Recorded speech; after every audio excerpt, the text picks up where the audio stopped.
Welcome to Overthink. The podcast that disciplines your mind by connecting big ideas to everyday life. I'm Ellie Anderson. And I'm David Peña Guzman. As always, for an ad-free extended version of this episode, community discussion and more, subscribe to Overthink on Substack. David, discipline gets a pretty bad rep these days. At least this has been the case, I would say, for a number of years, where there's been a lot of attention paid to the toxic elements of hustle culture, the grind, capitalist productivity, and so on. These have been a lot of the things we've talked about on Overthink over the years. And I think with this increasing attention to those toxic elements of the hustle and the grind, there has also been an implication of discipline as one of the culprits, this idea of discipline as basically policing people's behavior and forcing us into this capitalist mold. And in contrast, there's been a lot of attention recently to rest as an alternative to this hustle culture, letting go of self-judgment and just taking a nap or bed rotting as something we're entitled to. From that perspective, right, discipline seems like one of the bad guys. I'm thinking too about parenting. Parenting has become far more permissive than in the past. We'll come back to that later. People are quiet quitting their jobs. Stereotypes of Gen Z in the workplace also suggest that young adults today can't handle any discipline whatsoever, right? So the boomer bosses are these Gen Z employees won't even be held accountable in showing up. They're just ghosting their jobs or showing up late, right? With their Starbucks or whatever. And I think especially with the pandemic too, we had to lean into leniency. And that's now sort of where we find ourselves, with an embrace of rest, of quitting, of being soft on ourselves, of being vulnerable. And along with that comes an association of discipline with harshness or even toxicity. Yeah, so this is from a different context where I see a similar movement happening. But I think we also see a resistance to discipline in the political sphere. We've never had a government that is so undisciplined in its approach to policymaking, to the way in which it communicates with the citizens. We can talk about an impulsive tweet that Trump will send and expecting it to be enforced as law. We can talk about this chaotic enforcement of laws with ICE. Think about this completely unregulated war of aggression against Iran. So we are seeing a political version of this resistance to discipline that is resulting in a kind of open political embrace of the undisciplined with the second Trump administration. And, of course, that's far more nefarious than the things that you were talking about. Maybe taking a nap is kind of fine in comparison to this concern about discipline that we see from politicians. But still, there's a parallelism here happening.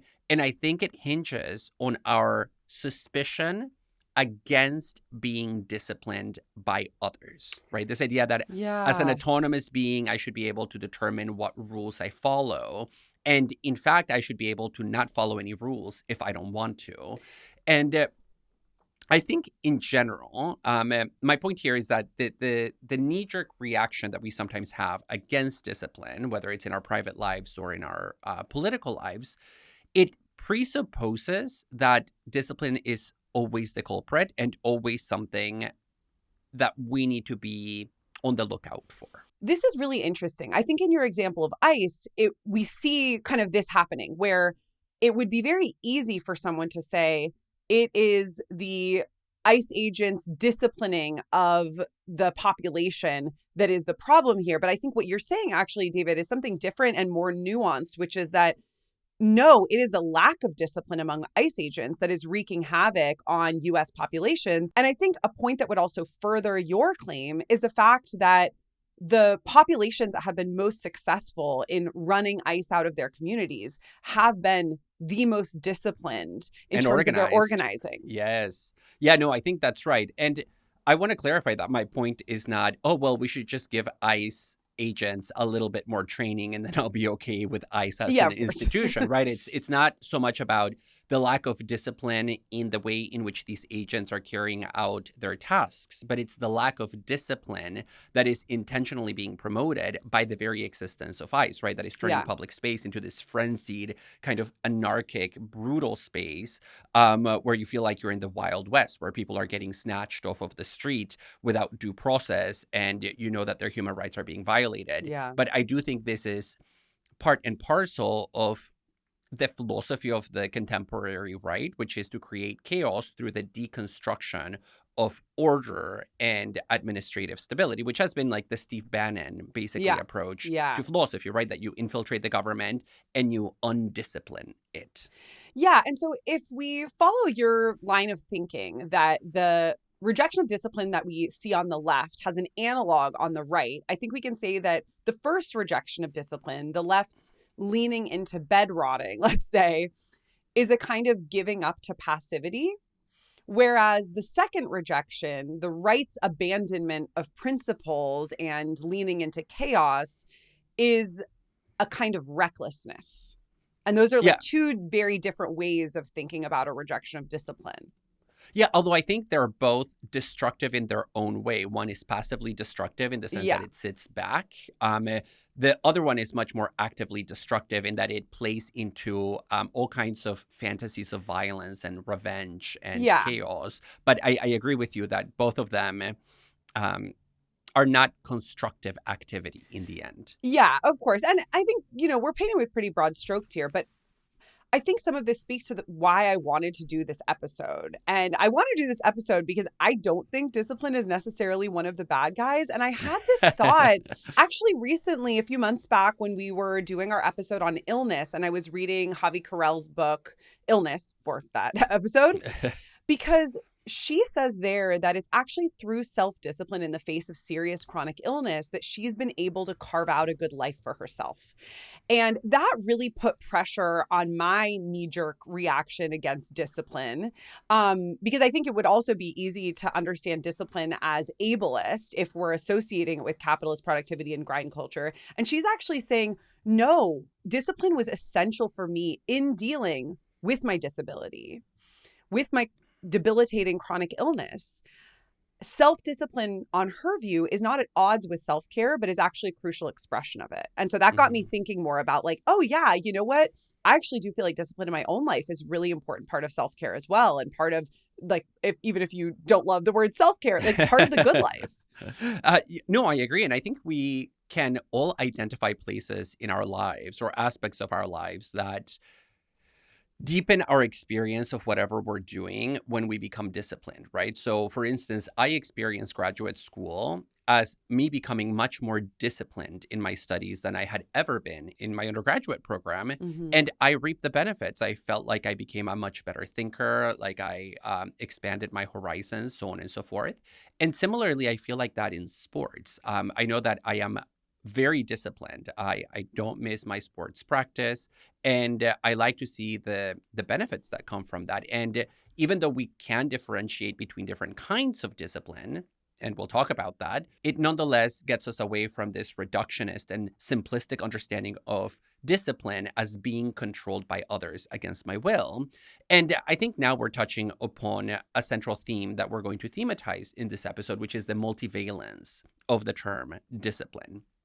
And the term originally comes from the Latin for instruction, training, or knowledge. And you can still see this in the contemporary use of the term discipline to refer to bodies of knowledge, like the discipline of philosophy, the discipline of mathematics, of biology, so on and so forth.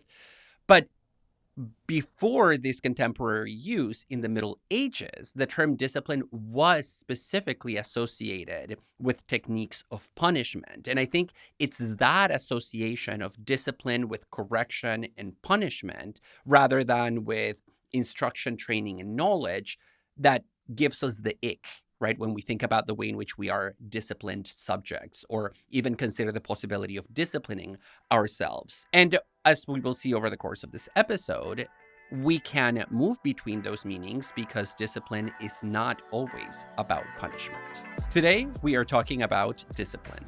Is discipline a necessary part of children's development? How does discipline relate to punishment and power? And what is the role of self-discipline in our lives today? Given that I'm kind of interested in making self-discipline a thing again after reading the Javi Carrel book, I want to start by talking about our own relationships with it, David. So you mentioned that you got a lot more disciplined in grad school. Would you say you're self-disciplined at this point? I wouldn't. In fact, I feel like I'm like grad school didn't do a very good job. It didn't stay. Once I graduated and I didn't have an advisor hovering over me demanding to see drafts of various projects, it died. No, I actually, this is a thing about my life and my self-interpretation that some people tell me seems right and other people tell me it seems absolutely false about you. And that is that I feel like I'm a very undisciplined person. I feel like I could be more organized with my schedule. I take notes in very different apps and in different parts of my computer, and then I never know where they are. I feel like I can be very scattered. I have scatterbrain. And one place where I really feel my aversion to discipline is when I go to the gym and I do reps, I need to do 20 reps of a particular exercise. And I tell myself, it's 20 3 times. By the time I get to 18, I'm like, I'm not going to obey my previous self. I'm going to stop at 18 because otherwise I'm being too regimented. And so I intentionally breach the rule that I gave myself. And I feel like I liberate myself in the moment by not working out more. That was me so in college silly. when I decided to do laps in the pool as my form of exercise. And I started by saying I was going to do a half hour of laps, which it turns out is a lot of laps. A lot. And then, I kept doing what you're describing so that ultimately I was basically swimming for 1 minute. And then I was just like, I need to give this up. I had lowered the bar over and over again so that it wasn't even tenable anymore. As our listeners who've heard our exercise episode know, not a huge fan of it. But that's interesting to hear about you, David. I definitely think you are very disorganized. You are very scattered. That is not one of your strong suits. But I think in grad school, you were always really inspirational to me. And I think this is true today as well, in the sense that you can really go into beast mode and you aren't a procrastinator. You know how to work really hard and apply yourself. And I feel like that's something I've had to get over. I struggle a bit more with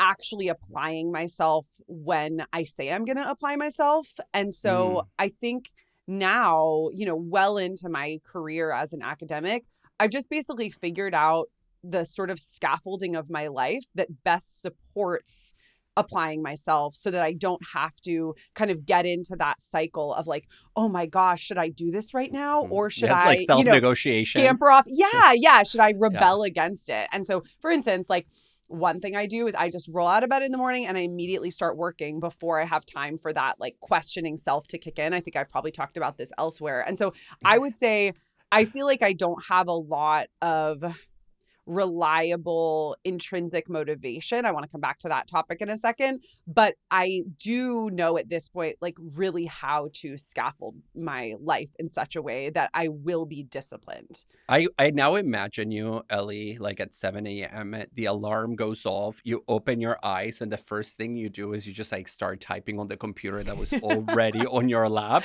First thing in the morning, before saying hi to anybody, before having coffee, before having breakfast. And so what I'm hearing you say, though, is that you discipline yourself by scaffolding your life. And it's funny that you say that because when people ask me about our working relationship, one of the things that I praise you about to other people or in front of other people can't wait to hear it.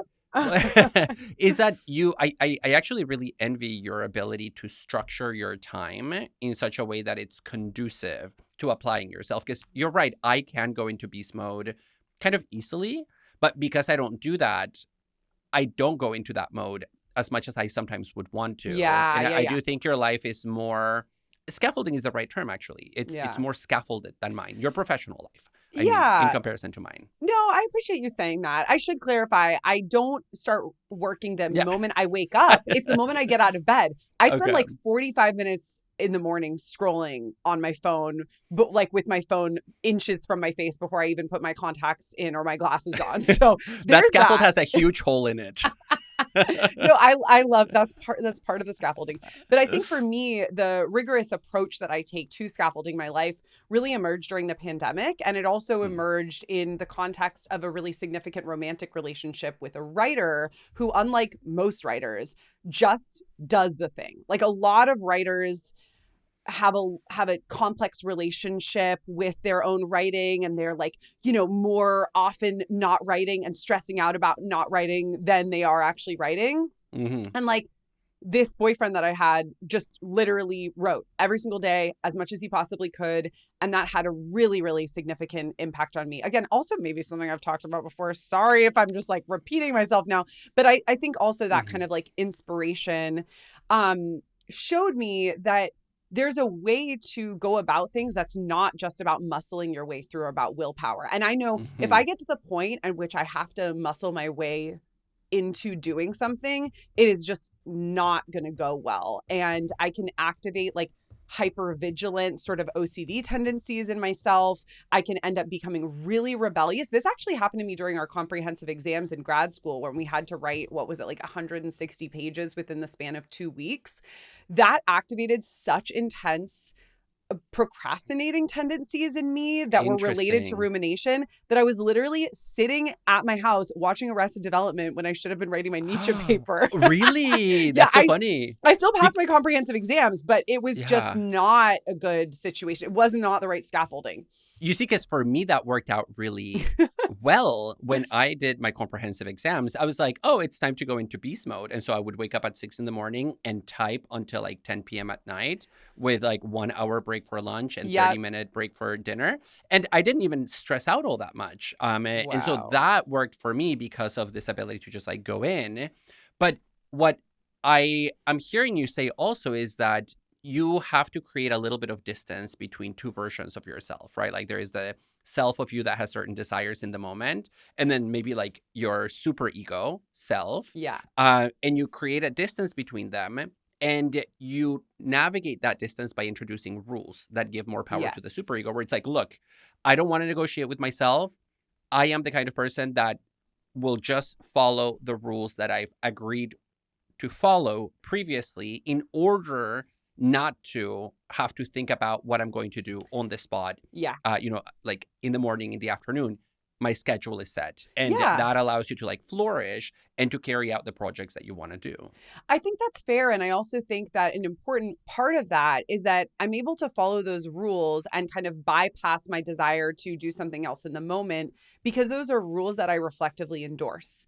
And so I think, we have the luxury of being in careers where we do have a lot of agency over our own time. And we also have now built up the kind of self-knowledge that allows us to see what's going to work for us. And so I think we already see a couple of things emerging about self-discipline. One is that it works best in the context of self-knowledge and a reflective endorsement of values, right? It's very different for me to say, oh, I'm going to write even though I don't necessarily feel like it, than it is to say I'm going to do this thing that I don't necessarily feel like doing, but that I also don't really think is worthwhile. I think that speaks to also some of the stuff we'll get to later with like situations in which we are disciplined and basically forced to do things that either we don't want in a kind of broader evaluative sense rather than just like hedonistically want in the moment. It's basically a question of autonomy and heteronomy at the end of the day. And the way that psychology would think about this might be in terms of intrinsic and extrinsic motivation. So I want to talk a little bit about that here.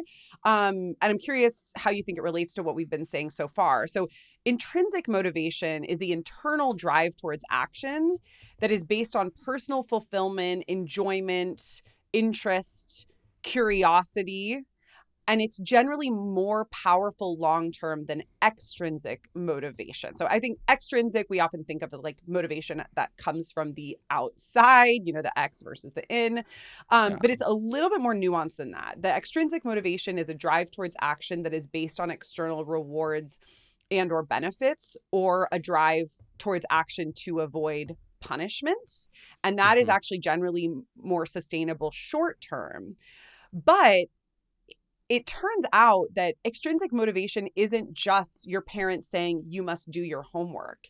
It also is and can be internalized, right? So when I feel Hmm. as a third grader, the motivation to do my homework, even though I really, really don't want to on any level, that's still extrinsic motivation. Whereas like my desire to fill out a coloring book when I'm in third grade is intrinsic motivation.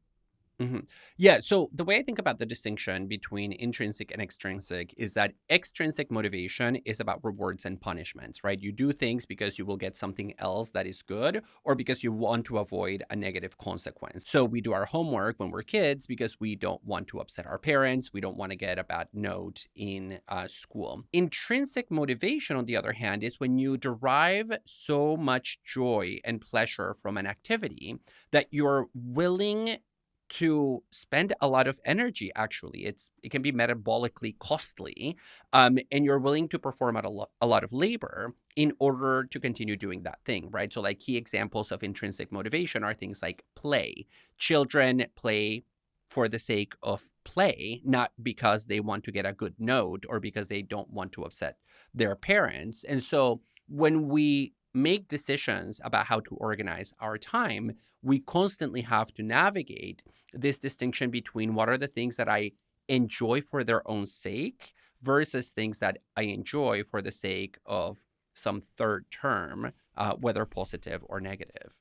Yeah. And I mean, do you think that maps on to the distinction that I was mentioning earlier or not? So here's an example. I finished my lunch and I don't want to get back to my desk. I just want to go out and go see a movie. I know that I can go see that movie this weekend when I'm not scheduled to work. And I also know that if I sit down at my desk and get some work done on my writing, then I'll be in a better position for next week. It'll be easier for me to reach a deadline. I will have the edification of a project that I actually really care about and want to complete as soon as I can. And I also know that when I sit down at that desk, it's not that I'm going to be in misery the whole time. Mm. It's just going to require a form of intellectual engagement that is more challenging than the enjoyment I would derive from going to see a movie. Would you say in that case that if I do sit down at my desk and get back to work, that's a form of extrinsic motivation or intrinsic motivation? Because it is myself who has set the goal of finishing the writing project, Yeah. but it's like a different self than the self that wants to go see the movie. Yeah. So ultimately, I actually think the distinction between intrinsic and extrinsic motivation can break if we define intrinsic motivation exclusively in terms of like pleasure, right? Like I only do things that are pleasurable in and of themselves because I think there are certain things that we value other than pleasure, right? So we value learning, we value growth, we value complexity, we value enhancing our capacities, like as Kant says, like developing our talents. And so in those cases, it might be that you need to do something intermediary in order to get to the intrinsically rewarding thing that you want in the end. And so it seems like you not going to the movies and rather doing work is pursuing something that is intrinsically valuable to you, but that we need to theorize in terms more expansive than just like pleasure, Yeah. right? Like there are these other values. And so, yeah, if in that expanded sense of intrinsic motivation, I think that's perfectly fine. Yeah. So in the sense that intrinsic motivation is sometimes based on personal fulfillment, not just like enjoyment or those other things, maybe that would Yeah. count. But I think it just feels a little complicated to me because in that moment, sitting at my desk and writing doesn't feel like the personal fulfillment. It feels like I'm driven by the external reward, which is the desire to have finished the writing project. And that is personally fulfilling to me, but it's personally fulfilling more in terms of the end than in terms of the activity. And so I think it just raises challenging questions. I mean, you mentioned earlier one way of thinking about this relation as that between the ego and the superego. But I think in the background of this for me is the question, like, how is it possible to discipline the self, given that the self is sort of both one and many? And to what extent is this different from punishment? Because it doesn't seem fair to say that I'm punishing myself by going back to my desk instead of watching the movie. But I could see how one might think that it is like this sort of self-flagellation or even masochism. Yeah, no, I think self-flagellation is the right term here because I think that speaks to this association that we mentioned earlier, that we associate discipline with punishment, maybe following the medieval use of the term. And because of that, we have this ick reaction, this knee-jerk reaction against it. And it seems even worse when it's self-done, right? When it's something that I do to myself. So in some cases, we can say, well, I was disciplined by others and I had no control over it. I'm a victim of the situation. But when we are disciplining ourselves and we associate discipline with punishment, it almost seems like there's a perverse personality structure behind that behavior, right? Like, and maybe we can call it masochistic.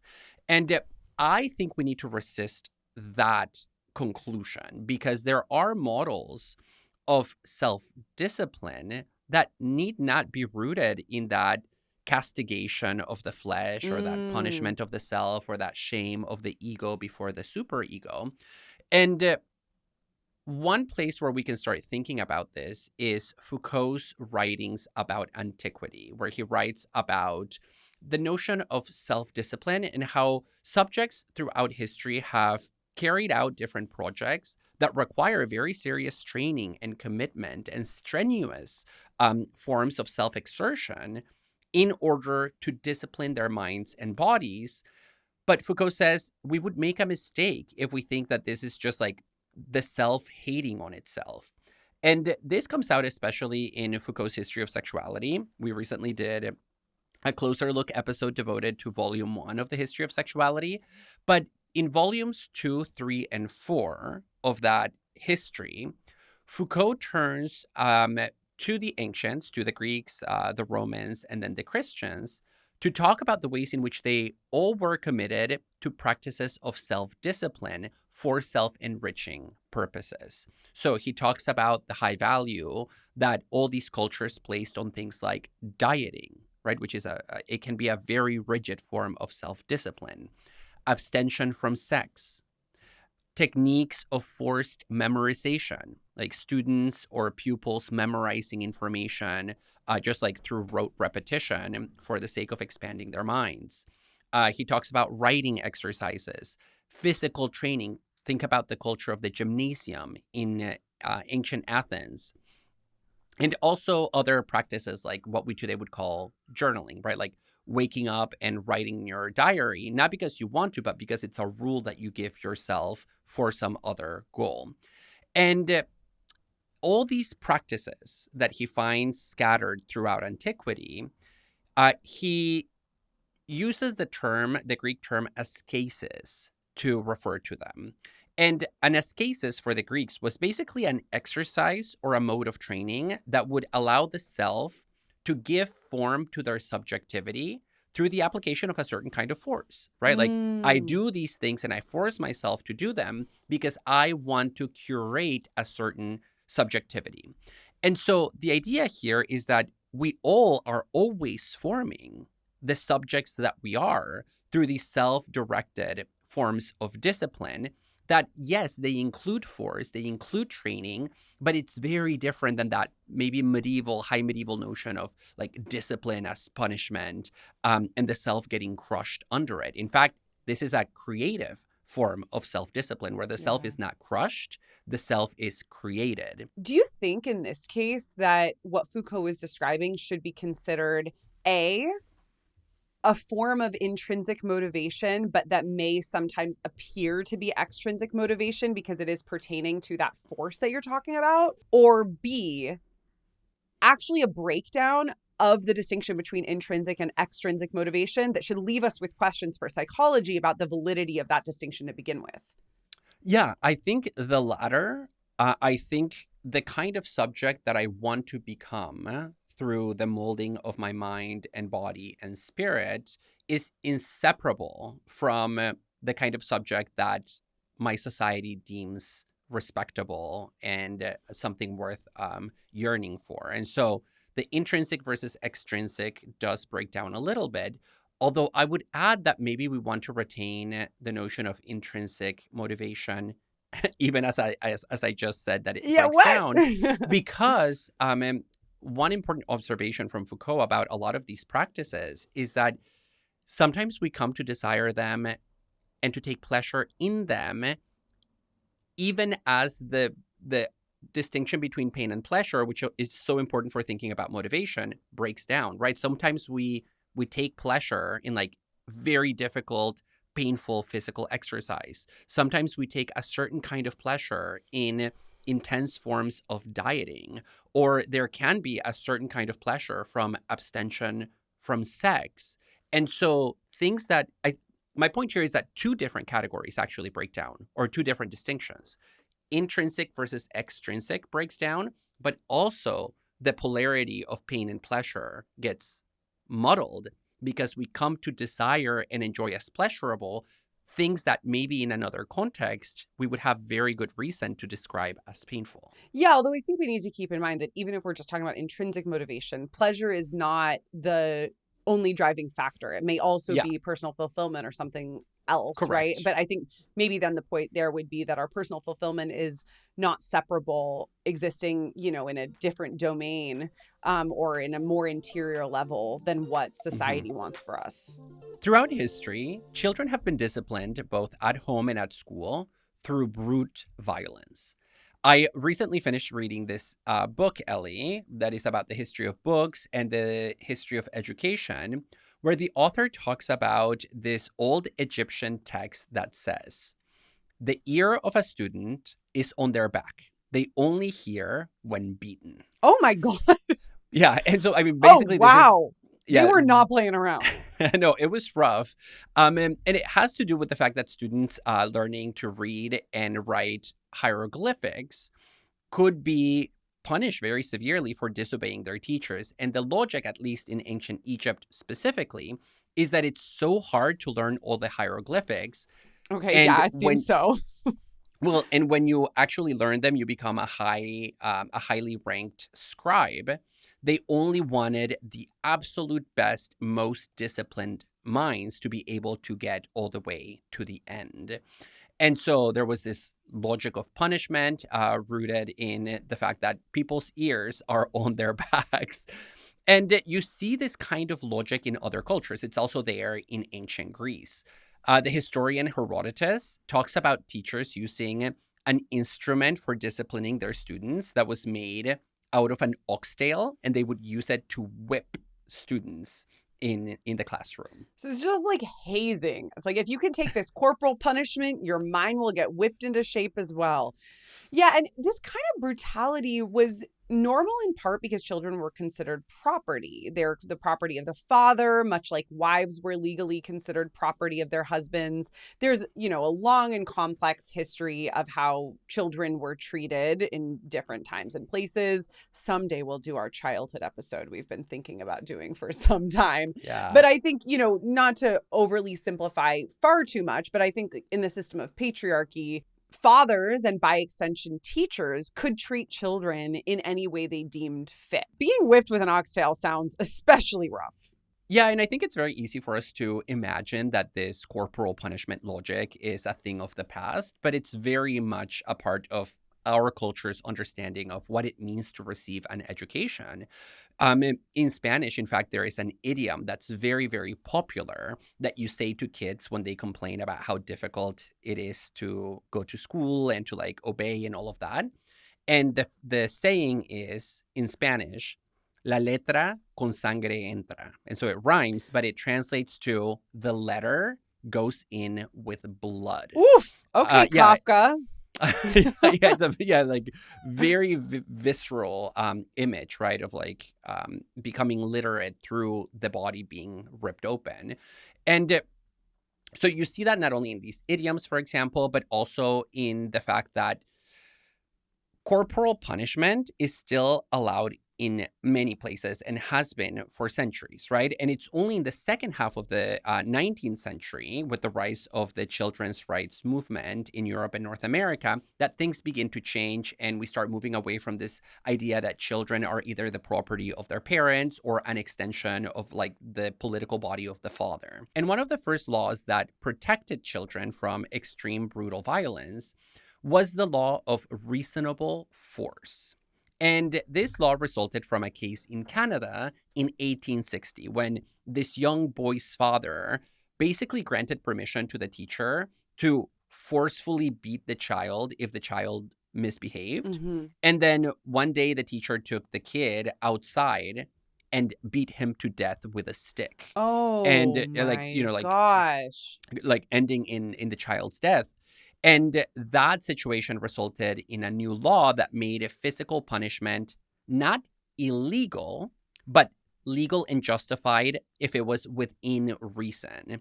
And so it added some protection, but it didn't really get rid of it. It only made sure that there is no room for excessive or serious injury. Okay. So you can have sangre, but not muerto. Yes. Well, and Canada, as we know, is usually light years ahead of the U.S. on progressive policies and social issues. And so in the U.S., corporal punishment in schools has actually never been officially banned at the federal level. The issue has been left to the states. And so the first state to ban it was New Jersey in 1867. But as of today, even, paddling and spanking is still legal in 17 states. Yeah, not California, though. So, Ellie, sadly, you and I cannot beat our students for using ChatGPT. Not that we would or that we want to. But, California has been at least on the right side of that split. But I want to add that it's not just that it hasn't been banned everywhere. It's that actually the U.S. Supreme Court has ruled it constitutional. In a case from the 1970s, it's a case from 1977, Ingram versus Wright. And so basically in this decision, the highest court in the land decided that corporal punishment is not cruel and unusual, as the Constitution says, for the kinds of things that we cannot do, because the intent of the Eighth Amendment, where you have that clause, was to protect prisoners and not actually children. So they didn't say, look, it's not cruel and it's not unusual. They just said that protection is for prisoners, not for kids. They said cruel and unusual punishment is okay for you all. Wow. That is wild that they would get this protection if they were prisoners as adults, but not as children. Not that prisoners shouldn't have that protection, but like it's strange that we also don't extend it to children, right? This case notwithstanding, however, there is a shift in the late 19th and early 20th century away from punishment. And this is what is known as the Age of Abolition. And what was abolished was the assumption that punishment should be the default way we discipline children at home and at school. Punishment altogether, not just like cruel and unusual punishment. And this, of course, led to an important question. If not through punishment, how should we discipline children? Yeah, and that's a question that suddenly starts speaking to lawyers, to pedagogues, and also to psychologists, right? How should we discipline children in order to protect them even as we instruct them? And one of the first answers that we get in the 20th century about how we ought to educate children comes from behaviorist psychology, where the idea is that you discipline children by making their bad behavior increasingly more costly. So when a kid misbehaves, you give them a bad consequence. And then if they do it again, you give them a slightly worse consequence. And then a worse one after that if the behavior continues. And this is what is known in child psychology as the triad of consequences. The first step is you give them a warning. The second step is you give them a timeout. And then if neither of those two things work, you then give them a spanking. But the idea is that this is at least better because it gives the children a chance, basically, to reform themselves before they have to face corporal punishment. Yeah, I mean, this definitely reminds me of some of the ways that I was disciplined as a child. And I suspect that a lot of parents and teachers still discipline in this way, although maybe not the third step in California. What I find inconsistent about this behaviorist approach, though, is that it's still a kind of punishment, even if less brutal than straight up beating your child senseless. And this approach also assumes that children need to adapt to their learning environment. They have to do what the educator says. And so it seems reliant on this model of just like docility and obedience that we might raise questions about. And this is very different from another school, which is the constructivist school of discipline pioneered by Jean Piaget. This encourages adults to adapt themselves to children rather than forcing children to adapt to adults. And so on a constructivist philosophy, adults shouldn't view children's behavior as bad or naughty, but rather view it as curiosity or an indicator of the child's level of understanding. And so really meeting kids where they are. Mm-hmm. Yeah, and you said that the behaviorist approach reminded you of your own upbringing. The constructivist approach actually, I think, reflects my mother's philosophy of parenting. That's how I was raised. Huh. Maybe I am an indictment of that philosophy. This is what happens when you have that more lenient Piaget-driven approach. You turned out pretty good. Yeah, but like, for example, my mother, and this is, in rural Mexico in the 1980s, my mother never spanked me. Like, I never was hit once. And I was never given timeouts. She really foregrounded in her relationship with me, explaining to me the reasons why she was trying to correct my behavior so that I would understand where she was coming from rather than applying her parental authority top down. And in fact, she was severely criticized for this parenting approach, both by her siblings, my uncles and aunts, and also by my grandparents, who thought that she was just too lenient with her child, and maybe they wanted a return all the way back to the 19th century. Yeah. La letra con sangre entra. But they worried that I would turn out to be a brat. That was their worry. But I told you, I maybe. turned out pretty good, but we'll see. No, I think though, do you think she had a good sense of how to meet you where you were though? Because I think sometimes what people might worry about with this kind of approach is that it's hard to gauge a child's level of understanding unless you have, like, I don't know, a master's degree in childhood education. And so obviously your mom knew you really well and probably was very attuned to you. For all I know, maybe she also has a master's in childhood education. I haven't heard you mention that, but it's possible. But I think reasoning with a child in the way that I would reason with you as an adult, of course, isn't really going to work, especially if that child's small. Yeah, no. So I don't think it has to do with levels of formal education. I think it has to do with a commitment to developing a relationship with your kid that breaks pre-existing patterns. And my mom was like a bohemian when she was young. She was a single mother. She had already broken sort of social expectations in many ways. And she was committed to not replicating with me the way in which she was parented. Mm-hmm. The thing that I think makes more of a difference here, and it's something that I've talked about with her, is that she has said to me actually in the past that her philosophy of parenting worked really easily with me because of my personality already when I was a little kid. I was a really kind of obedient, not a troublemaker. I was always a brown noser trying to make everybody happy. I was calm. Highly I was rational. studious. Maybe not rational, but I wonder whether differences in temperament, which sometimes you can observe already from a very early age, are more conducive, right? Like some kids respond to some parenting styles more than others. Totally, and so she said to me, I actually think I got very lucky in that regard. And my younger brother, I don't think received exactly the same parenting approach.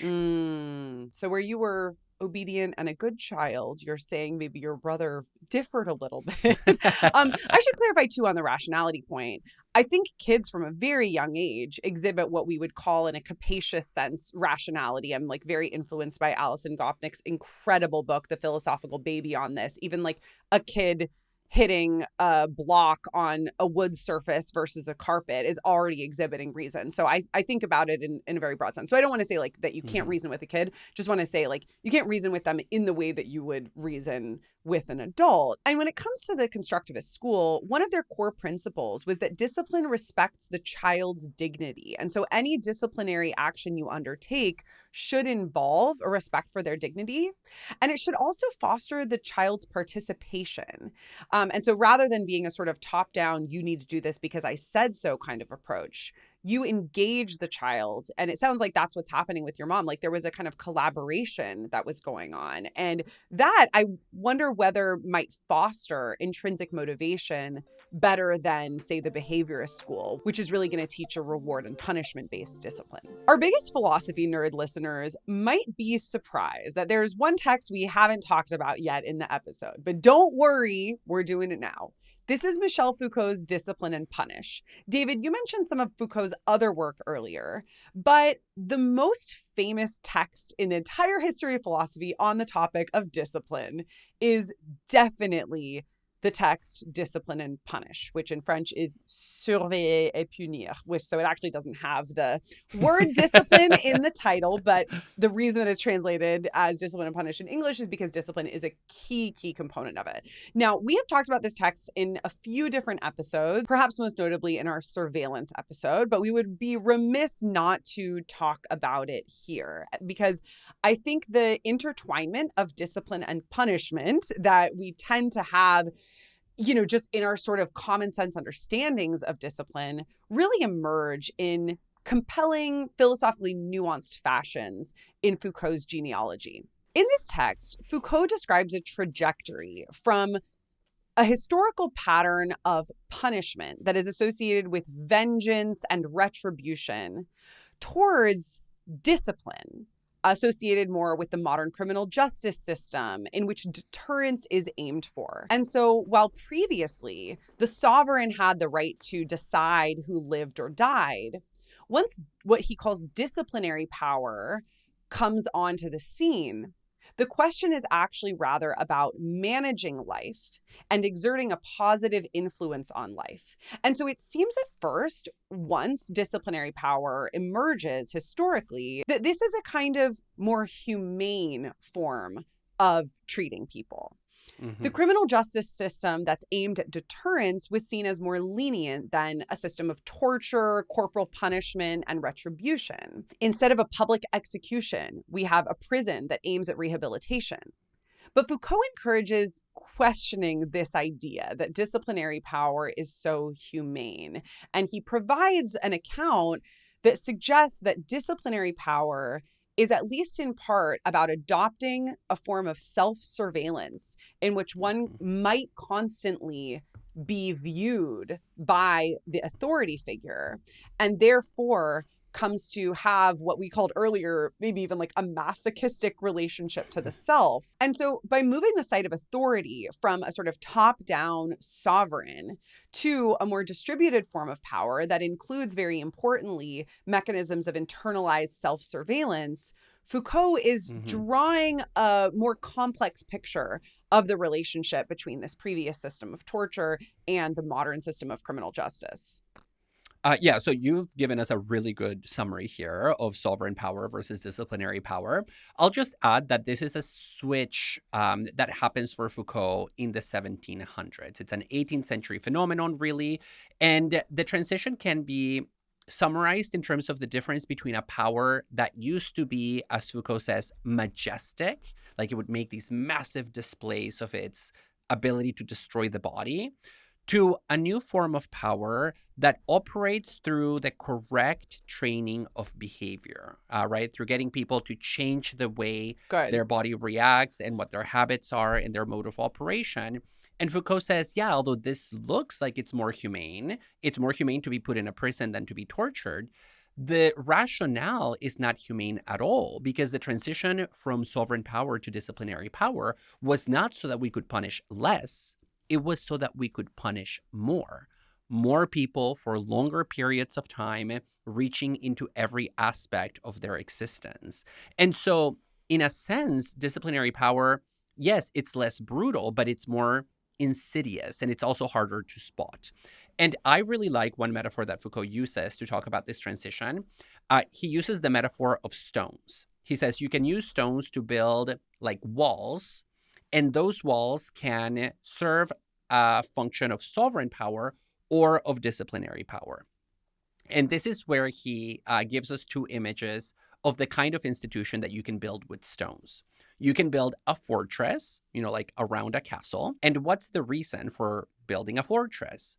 It's so that you can stand on that wall and look outside to see if there are enemies coming over the horizon, right? So you're observing the exterior world. Or you can use those stones to build something like a prison where you put people inside, and then you stand inside the prison and you observe not the external world, but you observe the movements, the reactions, and the behavior of all the prisoners who are inside. And so it's a difference between observing outward and observing inward. Mm-hmm. And you see this kind of switch from the fortress to the prison, of course, in literal prisons, but you also see it in other social institutions that start exercising this form of power, like the military camp, the school, the hospital, the factory. And what all of these institutions have in common is that they all apply the same logics of hierarchical observation of the people who are inside, normalizing judgments, forcing people to follow what is considered normal, and constantly examining them in order to get them to perform according to expectations. Mm-hmm. And so that architectural example is both literal and metaphorical because it speaks to the internalized mechanisms of disciplinary power. And I think one of the most powerful claims that Foucault makes is that disciplinary power shapes the subject, the self, in fact, maybe even creates it through a process that he calls assujettissement, which is subjectivation. Mm-hmm. The subject for Foucault is an effect of power/knowledge, such that our identity is actually shaped through techniques of violence. And he has the beautiful phrase, the microphysics of power, where it's not just about the actual buildings that are being constructed, but about the way that power is working on this micro level. Mm-hmm. And he says that, it's not that the soul is an illusion or just an ideological effect. It exists, but it exists through being produced within the body by a functioning of a power that is exercised on the punished. And so I think it's also important to note that although Foucault says that we're moving in a way from punishment to discipline through disciplinary power, I also think that he really still is limited to understanding discipline as punitive. And I don't know, maybe you have a different take on that, but I think it's just it's a microphysics of punitive power rather than it is a move away from punishment. And to that extent, I think he might be a bit limited, relative to some of the stuff we were saying earlier about how we think we can disentangle discipline from punishment. Okay, so I think that's a fair criticism, that it's still punishment, although I think the punishment is different enough that it requires a new mode of analysis. And that has to do with what you just mentioned, which is the assujettissement, the idea that here, punishment is not created in order to produce suffering or to destroy the body of the accused. Punishment is done for the sake of what Foucault calls corrective training, right? You punish people in such a way that you fix their behavior to fit a norm, right? So the pupil in school has to be corrected to become a good student, the factory worker to be a productive worker, the prisoner to be an obedient prisoner. And maybe we can use a concrete example to illustrate exactly how this microphysics of power works. And Foucault says that really the model of disciplinary power is the military camp, where you create a space, you put a bunch of people in it, and then you regulate their behavior. And he uses the École Militaire, the military school in Paris, as an example of this logic being put into action. When I studied abroad in Paris, one of my friends lived off of the École Militaire metro stop. It's kind of near the Eiffel Tower, right? It's it's right behind the Eiffel Tower. It's in the 7th arrondissement, which is kind of rich. It's a rich neighborhood, and they have the military school there. It's kind of weird. We would always have to get off at that stop, and then it was a really long walk to their apartment afterward. And so we would just be trudging, 19 years old through the Parisian cold, dark fall nights. Well, so École Militaire is both a metro stop in Paris, but it's also an institution there, and where they used to train cadets. I looked it up. They still do some operations, although nowadays cadets are mostly trained somewhere else, in other places in France. But either way, the École Militaire was organized architecturally, politically, and socially in such a way that they would produce this new subject identity, which is the cadet. So, for example, all the cadets would stay in private rooms where the door was half a window so that somebody outside could always look inside. So you never had privacy inside of your room. Even the bathrooms I read in Discipline and Punish were intentionally created to be stalls so that you know how in the stalls in the bathroom you can see the feet and then you can see the head of the person. It never goes from the ceiling all the way to the ground. Oh my God. Apparently, this was kind of pioneered in the École Militaire so that trainers and like military like generals could see where people are at all times. Oh my God. Even in the bathroom. Wow. The school desks where they would do their homework were also put at such an angle that the teacher could always see what was written on their page. We need that now with ChatGPT. Like, yeah, like hyper visibility. And also, the thing about these places is that they regulate the most recondite aspects of your existence, including everything that the traditional legal system leaves completely unregulated, right? That's what disciplinary power is. It's reaching further in. So in a military school or in a prison or in a school, suddenly there are rules about things that normally there shouldn't be rules for. How you stand, how you greet superiors, what time you wake up and go to bed, right? How you speak to people with positions of power, when you can take a break from your tasks and obligations. And in all these cases, when there's a deviation from expected behavior, and this goes back now to the question of your, to the point that you raised, Ellie, because you said, well, this is still punishment. Foucault says, yes, it's punishment, but it's a new kind of punishment. Yeah. Because how is the cadet punished? They're not punished with physical violence. They're punished with an exercise that is symbolic, repetitive, and tied to the rule that they violated. So if a cadet, let's say, didn't do their bed properly in the morning, their punishment is not going to be spanking.